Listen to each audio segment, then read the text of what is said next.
আসসালামু আলাইকুম, অ্যাডভান্টেক video technical কন্টেন্টে আপনাদের স্বাগতম। আজকের সেশনে আমরা আলোচনা করব আরসিসিবি নিয়ে। তো আরসিসিবি হচ্ছে রেসিডুয়াল কারেন্ট সার্কিট ব্রেকার। এটা আমাদের প্রোটেকশন দিয়ে থাকে লিকেজ কারেন্ট থেকে। তো এখানে দেখেন একটা ডায়াগ্রাম আছে, এইটা দেখলে আপনারা ভালো করে বুঝতে পারবেন। এই ডায়াগ্রামটা দেখেন, এটা হচ্ছে একটা কি সিঙ্গেল ফেজের একটা আরসিসিবি। এখানে যদি আমরা আমাদের লাইন কানেক্ট করি, এখানে যদি আমরা আমাদের নিউট্রাল কানেক্ট করি, এদিক দিয়ে কি আমার আউটপুটটা বেরিয়ে আমার লোডে যাবে। তো এটা এখানে দেওয়া আছে কিভাবে যাচ্ছে দেখেন। যদি আমার এখানে আমরা যদি আমাদের ফেজটাকে এখানে কানেক্ট করি এবং যদি আমাদের নিউট্রালটাকে এখানে কানেক্ট করি, তাহলে হচ্ছে কি আমার এদিক দিয়ে ফেজ, এদিক দিয়ে নিউট্রাল যাবে। যাওয়ার সময় দেখেন এখানে একটা সিটি আছে, এই সিটিটাকে বলে সিবিসিটি, অর্থাৎ কোর ব্যালেন্স সিটি। এই কোর ব্যালেন্স সিটিতে কি হয়, যখন আমার ফেজটা এদিক দিয়ে যায় তখন দেখেন এখানে একটা কয়েল আছে। এই কয়েলে কি করে, এখানে একটা ফ্লাক্স ক্রিয়েট করে, এখানে একটা ফ্লাক্স ক্রিয়েট করে। এই ফ্লাক্সটা কি করে আবার আমার এদিক দিয়ে যখন আমার এখানে একটা লোড কানেক্ট থাকবে, এই লোড হয়ে যখন আমার এই ফেজটা কি করবে, আমার এই এখানে ফ্লাক্স ক্রিয়েট করে দেওয়ার পরে হচ্ছে আমার যে ফেজ লাইনটা আবার লোড দিয়ে হয়ে আবার নিউট্রাল দিয়ে রিটার্ন যাবে। আমার যে কারেন্টটা নিউট্রাল দিয়ে আবার কি আবার রিটার্ন যাবে, মানে সার্কিটটা আমার ফিল আপ করবে। এই সার্কিট ফিল আপ করার সময় যখন এই কারেন্টটা আবার নিউট্রাল দিয়ে রিটার্ন যাচ্ছে, তখন এখানে বিপরীতমুখী আরেকটা ফ্লাক্স উৎপন্ন হবে। এই ফ্লাক্সটা কি করবে, আমার এই ফ্লাক্সটাকে কর্তন করবে। তখন কি দুইটা ফ্লাক্সে কি একে অপরে যখন সমান সমান হয়ে যাবে, তখন কি ফ্লাক্সগুলো কি আমার এখান থেকে ভ্যানিশ হয়ে যাবে। ঠিক আছে, তো এরকমভাবে এটাকে এই সিটিটা কি আমার সিস্টেমটাকে ব্যালেন্স করে রাখছে। তখন কি আমার সিস্টেমটা কি নর্মাল ওয়েতে চলতেছে।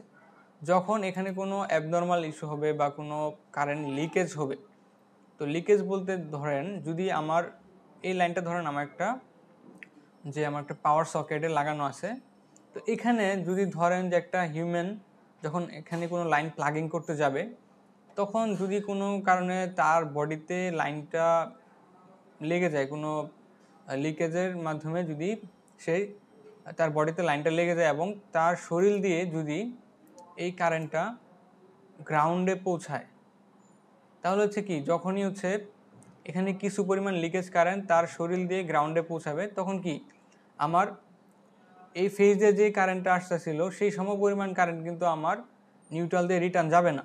তখন নিউট্রালে কিছু কম কারেন্ট যাবে। ওই যে মিলি এম্পিয়ার কারেন্টটা কোনো হিউম্যানের বডি দিয়ে গ্রাউন্ডে যাচ্ছিল, সেই কারেন্টটা কিন্তু এখান দিয়ে কম আসতেছে। তো তখন এই সিটিতে কী হবে, একটা ইমব্যালেন্স তৈরি হবে। ইমব্যালেন্স তৈরি হলে তখন কি হবে যে আমার এই যে এখানে আরেকটা কয়েল আছে আমার, এটা হচ্ছে কি আমার যে ট্রিপিং কয়েল বলে এটাকে, এই ট্রিপিং কয়েলে তখন একটা ইএমএফ আবিষ্ট হবে। যখন আমার এই ফ্লাক্সটা এখান দিয়ে আমার এই কয়েলটাকে কর্তন করবে, এই কয়েলটা কি আমার যখন ইমব্যালেন্স তৈরি করবে, তখন কি কিছুটা ফ্লাক্স আমার এই কয়েলটাকে কর্তন করবে। তখন এই ফ্লাক্সে একটা ইএমএফ আবিষ্ট হবে। তখন এই কি করবে, আমার এখানে একটা যে ট্রিপিং কয়েল আছে, এই ট্রিপিং কয়েলটাকে এনার্জাইজ করে আমার সিস্টেমটাকে কি অফ করে দিবে, সিস্টেমটাকে ব্রেক করে দিবে। তো এইভাবে কিন্তু একটা আরসিসিবি কাজ করে। এখানে দেখবেন যে আরসিসিবি এখানে রেটিংসটা দেওয়া আছে। এই রেটিংসটা কি আছে, এখানে 80 এম্পিয়ার যেটা ফার্স্টে দেওয়া আছে, এটা হচ্ছে কি এর ভিতরে আরসিসিবিটা আমার 80 এম্পিয়ার কারেন্ট বহন করতে পারবে। আরসিসিবিটা 80 এম্পিয়ার বহন করতে পারবে। এবং এই যে লাস্টে যে আমার 30 মিলি এম্পিয়ার দেওয়া আছে, এই 30 মিলি এম্পিয়ারটা হচ্ছে ট্রিপিং রেঞ্জ, মানে এই 30 মিলি এম্পিয়ার পর্যন্ত কারেন্ট যদি কোনো কারণে লিকেজ হয়, সেটা হতে পারে কোনো একটা মানুষ যদি কোনো লাইনে স্পর্শ করে, এই স্পর্শ করলে কিন্তু তার শরীর দিয়ে, একটা মানুষের শরীর দিয়ে যখন 30 মিলি এম্পিয়ার কারেন্ট গ্রাউন্ডে যাবে, তখনই কিন্তু আমার সিস্টেম অফ হয়ে যাবে। আর একটা মানুষ কিন্তু 15 মিলি এম্পিয়ার কারেন্ট যদি আপনার কোনো হিউম্যানের শরীর দিয়ে গ্রাউন্ডে যায়, সেক্ষেত্রে কিন্তু তার ওই যে শক লাগার অনুভূতিটা সে পায়। এইটা বাড়তে বাড়তে যখন 30 মিলি এম্পিয়ারে যাবে, তখন কিন্তু 30 মিলি কারেন্ট একটা মানুষকে কিন্তু মেরে ফেলতে পারে যদি সেটা দীর্ঘক্ষণ সময় ধরে থাকতে পারে। তো এটাও অবশ্যই একটা সেফটি ডিভাইস, যেহেতু কি হচ্ছে আমার 30 মিলি এম্পিয়ার কারেন্ট যদি কোনো হিউম্যান একটা লাইনে টাচ করে, 30 মিলি এম্পিয়ার কারেন্ট যদি তার শরীরে গ্রাউন্ডে যায়, সেক্ষেত্রে কি আমার যে আরসিসিবিটা তাৎক্ষণিক আমার লাইনকে ডিসকানেক্ট করে দিচ্ছে, অফ করে দিচ্ছে। তো এইভাবে কিন্তু আরসিসিবি আমাদের লিকেজ কারেন্ট প্রোটেকশন দিয়ে থাকে। লিকেজ কারেন্ট অ্যান্ড হচ্ছে আপনারা এর ইনার যে বডিটা আছে একটা আরসিসিবির, যে কিভাবে কাজ করে সেটা দেখবেন যে এইখানে একটা কি সিবিসিটি যেটা আমরা ডায়াগ্রামে দেখছিলাম, সেই সিবিসিটিটা কিন্তু এখানে দেওয়া আছে। এখানে আপনার ওই যে ওই কয়েলগুলো আছে, এবং দেখবেন এই যে এখানে যে সেন্স অ্যান্ড ট্রিপিং কয়েল যেটা আছে, এটা দেখেন এই যে সিবিসিটিতে এখানে কি যে হোয়াইট ওয়্যার যেটা আছে, এই হোয়াইট ওয়্যারের যে কয়েলটা আছে এখানে দেওয়া আছে। তো এরকম যদি কোনো লিকেজ কারেন্ট আপনার আরসিসিবি থেকে লিকেজ কারেন্ট যদি কোনো ভাবে আমার গ্রাউন্ডে যায় বা কোনো কারণে লিকেজ কারেন্ট প্রবাহিত হয়, সেক্ষেত্রে কিন্তু আমার আরসিসিবি ট্রিপ করে দিবে। তো এর জন্য হচ্ছে কি আপনার আরসিসিবি যখন আপনার সার্কিটের কানেকশন দিবেন, তো অবশ্যই কিছু রুলস আছে, এই রুলসের আন্ডারে আপনাকে আপনার আরসিসিবিটা লাগাতে হবে, না হলে কিন্তু আরসিসিবি আপনি লাগাইছেন বাট ওটা কিন্তু কোনো কাজ করবে না। কীভাবে কাজ করবে না দেখবেন যে এখানে যে আপনি যখন আপনার সাপ্লাইটা আপনি কোনো যে ডিস্ট্রিবিউটর থেকে আপনি সাপ্লাই নিচ্ছেন, পল্লী বিদ্যুৎ অথবা আরইবি বা ডেস্কো যেখান থেকে নেবেন, তো আপনি মিটারের পর থেকে হচ্ছে আপনার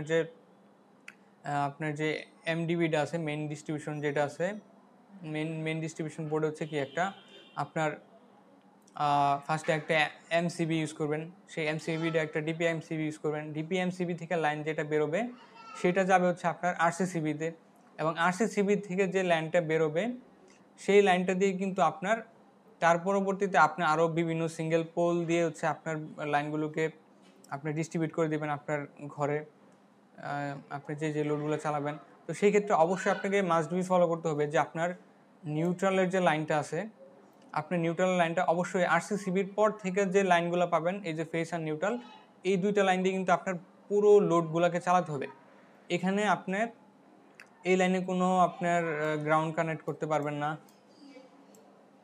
তারপরে হচ্ছে আপনার এই লাইনে যদি আপনি এরকম হয় যে আপনার নিউট্রাল এখান থেকে না নিয়ে আপনার লোডে নিউট্রালটা দিতে হবে এখান থেকে, কিন্তু আপনি কি করলেন, ভুল করে আপনার এই জায়গা থেকে ধরেন আরসিসিবির আগে থেকে নিউট্রালটা নিয়ে আপনার লোডে কানেক্ট করে দিয়েছেন। এরকম যদি হয় সেক্ষেত্রে কিন্তু আপনার যে আরসিসিবি কিন্তু ট্রিপ করে যাবে। কীভাবে ট্রিপ করবে দেখেন, যে আপনার যে ফেস লাইনটা আছে, ফেস লাইনটা কিন্তু আপনার লোড হয়ে ঘুরে আবার নিউট্রাল দিয়ে রিটার্ন যাইতে পারতেছে না, তখন কি সিবিসিটিতে একটা ইমব্যালেন্স তৈরি করতেছে। আপনার লোড ঘুরে এই যে কারেন্টটা, সেই কারেন্টটা কিন্তু আবার এই যে নিউট্রালটা আছে আরসিসিবির আগেই নিউট্রালে চলে যাচ্ছে। সেক্ষেত্রে কি আপনার আরসিসিবির যে নিউট্রাল দিয়ে রিটার্ন হওয়ার কথা ছিল সেটা হচ্ছে না, তখন কিন্তু আপনার আরসিসিবির যে সিবিসিটিতে ইমব্যালেন্স তৈরি করে এটাকে ট্রিপ করে দিবে। তো অবশ্যই এটা মাস্ট বি ফলো করবেন যে আরসিসিবি যদি আপনি লাগান, তাহলে কি আরসিসিবির পর থেকে যে একটা ফেজ আর নিউট্রাল পাবেন, সেটা দিয়ে হচ্ছে আপনার সকল লোড কানেকশন করতে হবে। তাহলে হচ্ছে কি একটা আরসিসিবি আপনাকে ঠিকমতো পারফর্ম করবে, এছাড়া কিন্তু আরসিসিবি আগেই ট্রিপ করে যাবে। তো ধন্যবাদ, আজকে এই পর্যন্তই ছিল আমাদের আরসিসিবি নিয়ে আলোচনা। তো এরকম আরও টেকনিক্যাল বিষয় সম্পর্কে জানতে আমাদের সাথেই থাকুন।